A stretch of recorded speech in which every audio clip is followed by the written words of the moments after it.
നമസ്കാരം. മലയാളി വാർത്തയിലേക്ക് സ്വാഗതം. പശ്ചിമേഷ്യയിൽ സമാധാനം പുലരണമെന്ന് ആഗ്രഹിക്കുന്ന ലോകരാജ്യങ്ങൾ പാകിസ്ഥാനിലെ ഇസ്ലാമാബാദിലേക്ക് ഉറ്റുനോക്കുന്നു.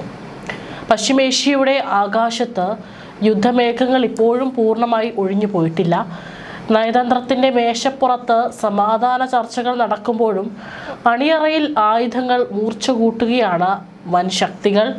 ഈ നിർണായക സന്ധിയിലാണ് ഇറാനിയൻ പാർലമെന്റ് സ്പീക്കർ മുഹമ്മദ് ബാക്കർ ഗാലിബാഫിൻ്റെ ആ നിഗൂഢമായ വാക്കുകൾ ആഗോള രാഷ്ട്രീയത്തിൽ ഒരു ഭൂകമ്പം സൃഷ്ടിച്ചിരിക്കുന്നത്.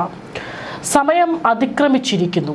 വെറുമൊരു മുന്നറിയിപ്പല്ല ഇത്, മറിച്ച് വരാനിരിക്കുന്ന വലിയൊരു മാറ്റത്തിൻ്റെ അല്ലെങ്കിൽ വൻ ശക്തികൾ തമ്മിലുള്ള നേരിട്ടുള്ള ഏറ്റുമുട്ടലിൻ്റെ വിളംബരമാണോ എന്ന് ലോകം ഉറ്റുനോക്കുന്നു. അമേരിക്കയുമായുള്ള സമാധാന ചർച്ചകൾക്കുള്ള വേദി എന്ന നിലയിൽ ലോകത്തിൻ്റെ ശ്രദ്ധ ഇപ്പോൾ ഇസ്ലാമാബാദിലാണ്. ചർച്ചകൾക്കായി Iranian parliament speaker Mohammad Bagher ഗാലിബാഫിൻ്റെ നേതൃത്വത്തിലുള്ള ഉന്നത സംഘമാണ് പാകിസ്ഥാനിലെ ഇസ്ലാമാബാദിൽ എത്തിയിട്ടുള്ളത്. വെള്ളിയാഴ്ച അർദ്ധരാത്രിയോടെയാണ് സംഘം ഇസ്ലാമാബാദിൽ എത്തിയതെന്നും ഇറാനിയൻ മാധ്യമങ്ങൾ റിപ്പോർട്ട് ചെയ്തു. ഇസ്ലാമാബാദ് ചർച്ചകൾ എന്ന് പേരിട്ടിരിക്കുന്ന ചർച്ചകളിൽ പങ്കെടുക്കുന്നതിനായി അമേരിക്കൻ വൈസ് പ്രസിഡന്റ് JD വാൻസിന്റെ നേതൃത്വത്തിലുള്ള US പ്രതിനിധി സംഘവും ഉടൻ പാകിസ്ഥാനിലെത്തും. ഇറാന്റെ രാഷ്ട്രീയ, സൈനിക, സാമ്പത്തിക മേഖലകളിലെ സുപ്രധാന നേതാക്കൾ ഉൾപ്പെടുന്ന സംഘമാണ് ചർച്ചകൾക്കായി എത്തിയിരിക്കുന്നത്. പാർലമെന്റ് സ്പീക്കർ നയിക്കുന്ന സംഘത്തിൽ വിദേശകാര്യമന്ത്രി Abbas Araghchi, defence council secretary Ali Akbar Ahmadian, central bank governor Abdu Nasser Hemmati എന്നിവർക്ക് പുറമെ മറ്റ് പ്രമുഖരുമുണ്ടെന്നാണ് റിപ്പോർട്ടുകൾ. അതേസമയം വൈസ് പ്രസിഡന്റ് JD വാൻസ് നയിക്കുന്ന അമേരിക്കൻ പ്രതിനിധി സംഘത്തിന്റെ പ്രത്യേക ദൂതൻ സ്റ്റീവ് വിറ്റ്കോഫ്, മുതിർന്ന ഉപദേശകനും ട്രംപിന്റെ മരുമകനുമായ ജാരഡ് കുഷ്നർ എന്നിവരാണ് അമേരിക്കൻ സംഘത്തിൽ ഉള്ളത്. പശ്ചിമേഷ്യയിൽ യുദ്ധത്തിന് ശാശ്വതമായ പരിഹാരം കാണുക എന്ന ലക്ഷ്യത്തോടെയാണ് ചർച്ചകൾ. എന്നാൽ ഫലപ്രാപ്തിയെക്കുറിച്ചുള്ള സംശയങ്ങളും മുന്നോട്ട് വെച്ചിട്ടുള്ള കർശനമായ നിബന്ധനകളും ചർച്ചകൾക്ക് തുടക്കത്തിലെ നിഴൽ വീഴ്ത്തുന്നുണ്ട്. നേരത്തെ ഇറാൻ ഇന്ന് നിലനിൽക്കുന്നത് തന്നെ സമവായ ചർച്ചകൾക്ക് തയ്യാറായതുകൊണ്ടാണെന്ന് തൻ്റെ സോഷ്യൽ മീഡിയ പ്ലാറ്റ്ഫോമായ ട്രൂത്ത് സോഷ്യലിൽ ട്രംപ് കുറിച്ചിരുന്നു.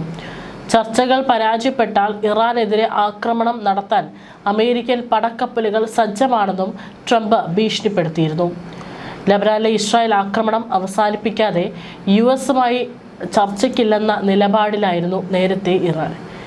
രാജ്യത്തിൻ്റെ മരവിപ്പിച്ച ആസ്തികൾ വിട്ടു നൽകണമെന്ന് ഇറാൻ ഉപാധി വെച്ചിരുന്നു. ലബനാനിൽ പൂർണ്ണമായ വെടിനിർത്തൽ നടപ്പാക്കണമെന്നും ഇസ്രായേൽ ആക്രമണങ്ങളിൽ നിന്ന് പിന്മാറണമെന്നാണ് ഇറാന്റെ ആവശ്യങ്ങളിലൊന്ന്. ഇതോടൊപ്പം US ഉപരോധം കാരണം വിദേശ ബാങ്കുകളിൽ തടഞ്ഞു വെച്ചിരിക്കുന്ന ഇറാന്റെ 10,000 കോടി ഡോളറിന്റെ ആസ്തികൾ വിട്ടുകൊടുക്കണമെന്നും ആവശ്യപ്പെട്ടു. ഇറാൻ വിദേശകാര്യമന്ത്രി അബ്ബാസ് അറാഖ്ചിയും ഇതേ നിലപാട് ആവർത്തിച്ചു. ലബനനിൽ ഇസ്രായേലിന്റെ വ്യോമാക്രമണം തുടരുകയാണ്. വെള്ളിയാഴ്ച ബെയ്റൂട്ടിന്റെ വിവിധ മേഖലകളിലുണ്ടായ ആക്രമണത്തിൽ 20ഓളം പേർ കൊല്ലപ്പെട്ടു. ഇസ്രായേൽ ലക്ഷ്യമാക്കി ഹിസ്ബുള്ളയുടെ പ്രത്യാക്രമണങ്ങളും റിപ്പോർട്ട് ചെയ്തിട്ടുണ്ട്.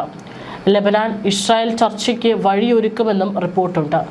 അതിനിടെ ഗൾഫ് രാജ്യങ്ങൾ കേന്ദ്രീകരിച്ചും മറ്റു ചില നയതന്ത്ര നീക്കങ്ങളും പുരോഗമിക്കുന്നുണ്ട്. 2 ആഴ്ചത്തെ വെടിനിർത്തൽ പ്രഖ്യാപിച്ചിട്ടുണ്ടെങ്കിലും ലബനനിൽ ഇസ്രായേൽ ആക്രമണം തുടരുന്ന പശ്ചാത്തലത്തിൽ ചർച്ചയുടെ ഫലശ്രുതി സംബന്ധിച്ച് ആശങ്ക നിഴലിക്കുന്നുവെങ്കിലും മധ്യസ്ഥ ശ്രമങ്ങൾക്ക് നേതൃത്വം നൽകുന്ന പാകിസ്ഥാൻ, തുർക്കി, ഈജിപ്ത് പ്രതിനിധികൾ തികഞ്ഞ പ്രതീക്ഷയിലാണ്. പശ്ചിമേഷ്യയിൽ സമ്പൂർണ്ണ വെടിനിർത്തൽ വേണമെന്നും മേഖലയിൽ നിന്ന് US സൈന്യം പിന്വാങ്ങണമെന്നുമാണ് ഇറാന്റെ പ്രധാന ആവശ്യം. എന്നാൽ ലബനനിൽ ഇസ്രായേൽ ആക്രമണം തുടരുമെന്നാണ് ഇസ്രായേൽ പ്രധാനമന്ത്രി ബെഞ്ചമിൻ നെതന്യാഹു വ്യക്തമാക്കിയിരിക്കുന്നത്. ഇക്കാര്യത്തിലുള്ള അതൃപ്തി പരസ്യമാക്കിയാണ് ഇറാൻ പ്രതിനിധികൾ ഇസ്ലാമാബാദിലെത്തിയത്. ഇസ്രായേലിനും US-നും ആക്രമണം നടത്താൻ സഹായകമാകുന്ന വെടിനിർത്തലിനോട് സഹകരിക്കില്ലെന്നും ഇറാൻ വിദേശകാര്യ മന്ത്രാലയവും അറിയിച്ചു.